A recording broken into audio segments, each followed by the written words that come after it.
Hello friends, तो आज हम समझते हैं एक इम्पॉर्टेंट टॉपिक कि सूक्ष्म शरीर, कारण शरीर और स्थूल शरीर क्या है। क्योंकि इसके द्वारा भी लोग पुनर्जन्म की गलत व्याख्या करते हैं। सूक्ष्म शरीर क्या है और कारण शरीर क्या है या स्थूल शरीर क्या है।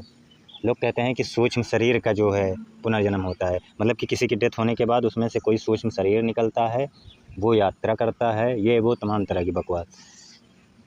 तो यहाँ पर सबसे पहले समझो स्थूल शरीर। स्थूल शरीर हमारी फिजिकल बॉडी जो पंच तत्वों से बनी हुई है, ये तो इसकी तो डेथ हो जाती है तो ये ख़त्म हो जाता है, जला दिया जाता है। इसके पंच तत्व पाँचों तत्व वायुमंडल में मिल जाते हैं। अब यहाँ पर एक बात समझनी है फिर कि सूक्ष्म शरीर क्या होता है। क्या सूक्ष्म शरीर यात्रा करता है? यहाँ पर यही गलती होती है लोगों से, फिर वो कहने लगते हैं सूक्ष्म शरीर यात्रा करता है।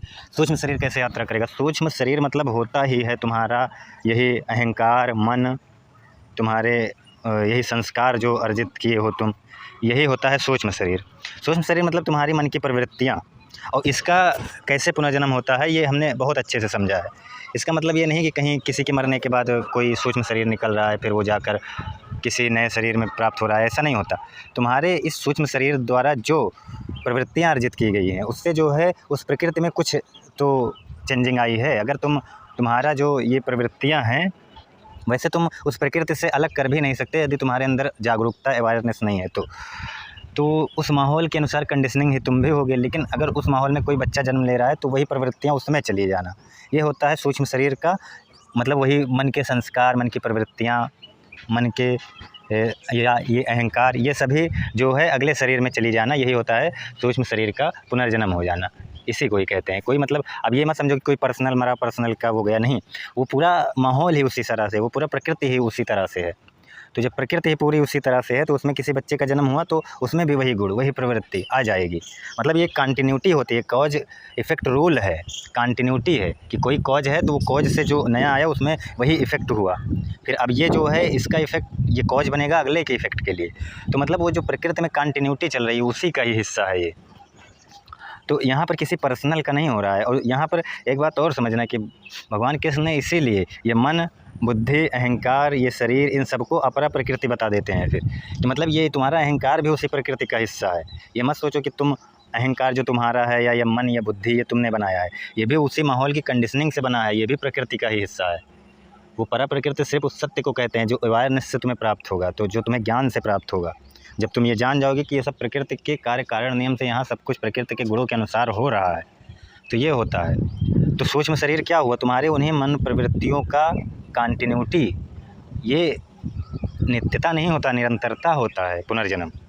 मतलब हमेशा निरंतरता। जैसे पेड़ की पत्तियाँ एक गिरी फिर दूसरी लगी, फिर एक गिरी फिर दूसरी लगी, वैसे ही मनुष्य भी, अब जो नई पत्ती लग रही है वो अलग थोड़ी है, उसी पेड़ से है तो वैसे ही रहेगी। तो इसका मतलब नीचे वाली पत्ती फिर से थोड़ी जाकर लग रही है। उस प्रकृति में, उस पेड़ में उसी तरह के संस्कार हैं, उसी तरह के गुण हैं, तो इसीलिए वो फिर से उसी तरह की नई पत्ती को जन्म दे रहा है। वैसे इस माहौल में, इस प्रकृति में उसी तरह के गुण हैं, इसीलिए जो बच्चा जन्म ले रहा है उसमें फिर से वही प्रवृत्तियाँ आ जा रही है। इसका मतलब किसी पर्सनल जो पत्ता गिर गया उसकी प्रवृत्तियाँ उसमें जाकर नहीं लग रही हैं। उस प्रकृति में, उस माहौल में उसी तरह की प्रवृत्तियाँ हैं, इसलिए बार बार उसी तरह के लोग आ रहे हैं। बस यही चीज़ें होती है। और सूक्ष्म शरीर यही होता है। इसका मतलब ये नहीं कि वो सफ़र कर रहा है और किसी एक का सूक्ष्म शरीर हमेशा ऐसे रनिंग पर है, नहीं, ये बकवास में नहीं फंसना है। सूक्ष्म शरीर मतलब ये तुम्हारे मन की, तुम्हारे अहंकार का, तुम्हारा अहंकार क्या, तुम्हारा मन क्या, फिर पर्सनल ले लोगे, मतलब मन की प्रवृत्तियों की कंटिन्यूटी या तुम्हारे संस्कारों की कंटिन्यूटी, जो उस प्रकृति में चल रहे गुण हैं, तुम्हारे नहीं, यहाँ प्रकृति कहो ज़्यादा सही है, नहीं तो तुम्हारे में तुम अपना पर्सनल ले लोगे। प्रकृति की जो कंटिन्यूटी चल रही है उसी को ही पुनर्जन्म कहते हैं, प्रकृति के गुणों की कंटिन्यूटी। और तुम्हारा अहंकार, तुम्हारा ये सब कुछ प्रकृति है, अपरा प्रकृति, इसके इसीलिए इसको भगवान कृष्ण कहते हैं। सोचो कि मतलब कितनी अच्छी बात कि तुम जिस अहंकार को मान रहे हो मेरा है, जिस मन को मान रहे हो मेरा है, वो भी कह देते हैं भगवान कृष्ण कि वो प्रकृति का हिस्सा है, और उसको अपरा प्रकृति बता देते हैं। मतलब तुम्हारा अहंकार भी तुम नहीं हो, तुम्हारा मन भी तुम्हारा नहीं है, तुम्हारा शरीर भी तुम्हारा नहीं, तुम कुछ हो ही नहीं अपना। तुम में बस सिर्फ यही जागरूकता आ जाए कि तुम इन विचारों को देख सको, ये सब जान सको कि ये सब तो प्रकृति का हिस्सा है। तो वही जो, जब तुम ये जान सकोगे कि ये सभी प्रकृति का हिस्सा है जो कि दूसरों से ही हमें मिला हुआ है, हमारा मन, हमारा संस्कार, हमारा सब कुछ दूसरों से मिला हुआ है, तो वही जागरूकता जो है, वही जागरूकता जो है वो परा प्रकृति हो जाती है। वही, उसी को आत्मा, सत्य, ये ऐसे शब्दों से संबोधित किया जाता है फिर। तो इन बातों को समझना है। तो सूक्ष्म शरीर मतलब कोई ये नहीं कि कोई सूक्ष्म शरीर है, वो यही तुम्हारा मन का है। अब एक आता है फिर कारण शरीर क्या है।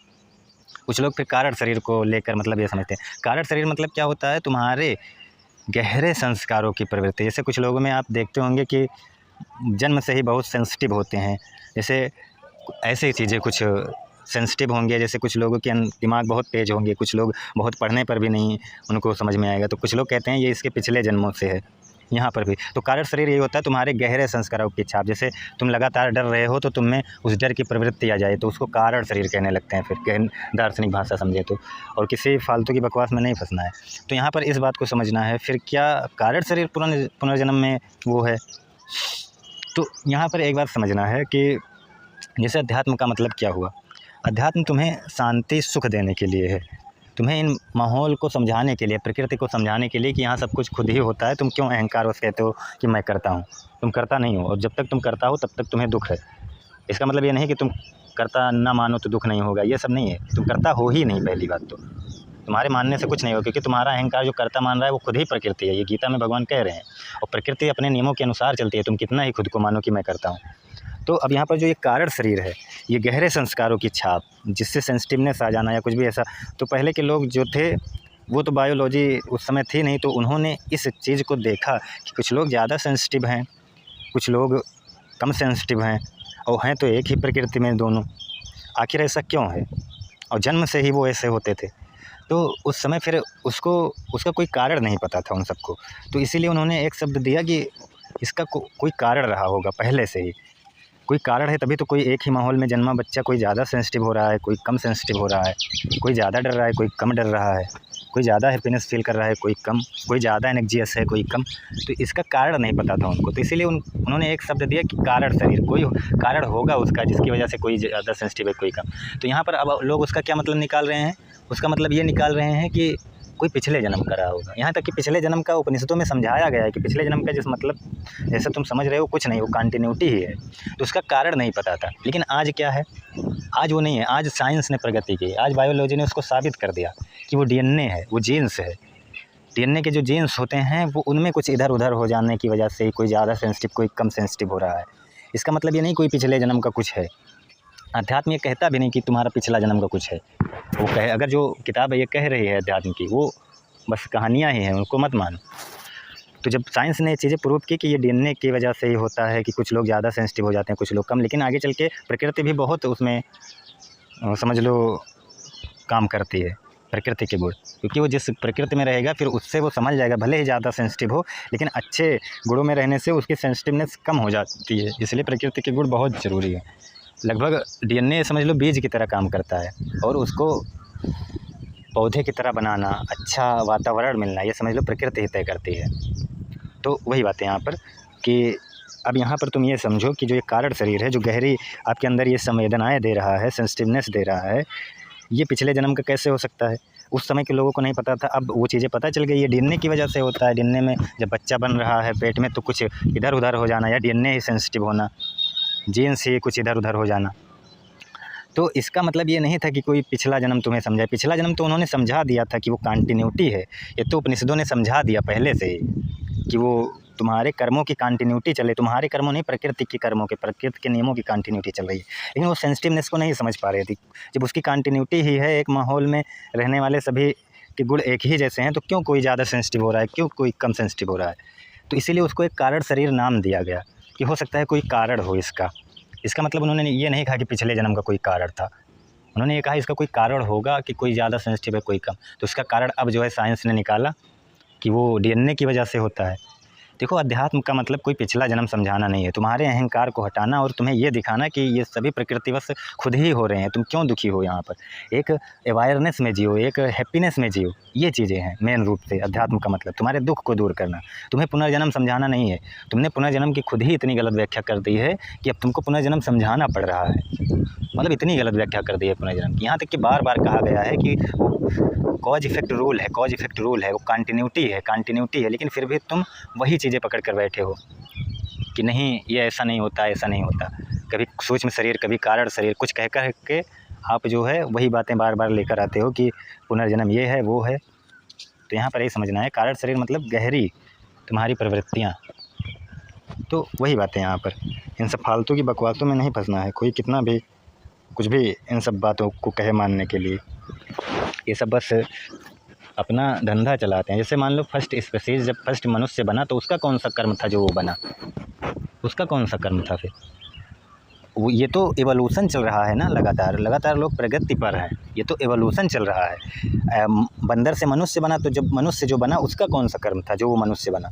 तो वैसे वैसे अब तुम उसमें निकालते जा रहे हो कि वो कर्म कर रहा है, फिर सेंसिटिवनेस उसमें आ रही है, वो तमाम तरह की बकवास उसमें पकड़ रहे हो। मैं कह रहा हूँ कि ये कारण शरीर जो तुम सेंसिटिवनेस की बात कर रहे हो, इसका मतलब यही हुआ कि तुम्हारे डीएनए में कुछ हुआ। अभी अब डीएनए के तुम पिछले जन्म से ले जाओगे तो ये कितना बकवास है। इसको मैंने पहले भी बताया है कि डीएनए जो होता है वो माता से 50% और पिता से 50% मिलता है। डीएनए भी एक कंटिन्यूटी का ही हिस्सा है, वो भी प्रकृति की कंटिन्यूटी है। और उसमें जो यूनिकनेस कुछ लोगों में आता है, जैसे कि कोई सेंसिटिव है कोई कम सेंसिटिव है, तो ये भी प्रकृति का ही हिस्सा है। ये तुम्हारा शरीर पूरा प्रकृति ही है, पंच तत्वों से बना प्रकृति ही है। इसको भगवान किस साफ साफ कहें, तुम्हारा मन बुद्धि अहंकार ये पंच तत्वों से बना शरीर सब प्रकृति है। इसमें तुम कहाँ पिछले जन्मों का कुछ ला रहे हो, ये सब जड़ प्रकृति है। और चेतन प्रकृति तो सिर्फ परम सत्य है। तो इन सब में नहीं फंसना, कारण शरीर मतलब कुछ अलग नहीं। तो बस इतना ही, यही तीनों समझाना था, क्योंकि इससे भी पुनर्जन्म की गलत व्याख्या होती है। धन्यवाद।